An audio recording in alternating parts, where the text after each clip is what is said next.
ancient civilizations once thrive on the Moon and Mars?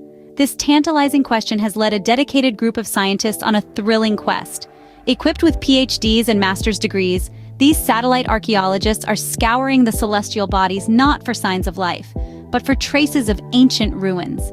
These intrepid explorers spend countless hours poring over film footage and photos taken by a fleet of NASA space probes, landers, and manned missions.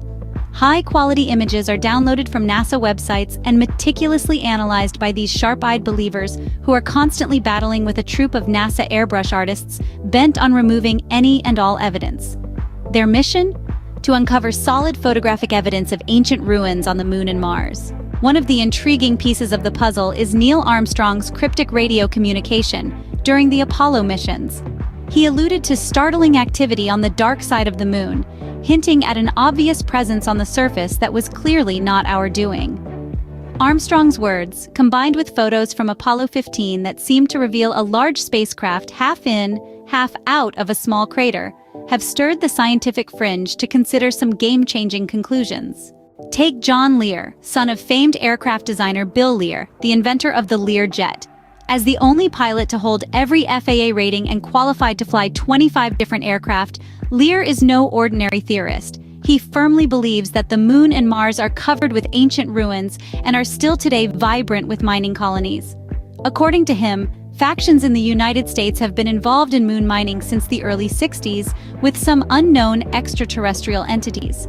He even posits that there's a secret base in Antarctica that conceals operations of spacecraft with advanced anti-gravity capabilities.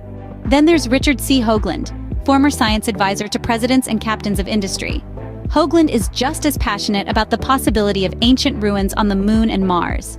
He is convinced that the Moon and Mars were once thriving outposts of highly advanced civilizations that have left dozens of immense buildings and cities behind. He has fought tooth and nail to gain access to undoctored files from NASA and the government, believing there's a good reason why these images are so well protected. His latest discovery? A humanoid head photographed by Apollo astronauts on a moon rover mission. So where does this leave us? The quest to uncover ancient ruins on the Moon and Mars is a fascinating journey that combines science, history, and a touch of conspiracy. It's a story of dedicated scientists and believers who are determined to uncover the truth, no matter how outlandish it may seem. These researchers are not just looking for aliens, they're looking for our ancient cosmic neighbors. And while we may not have definitive proof yet, the search continues. The Moon and Mars hold many secrets, and these satellite archaeologists won't rest until they've uncovered them all. What a time to be alive in the pursuit of knowledge, right? The universe truly is a mystery waiting to be unraveled.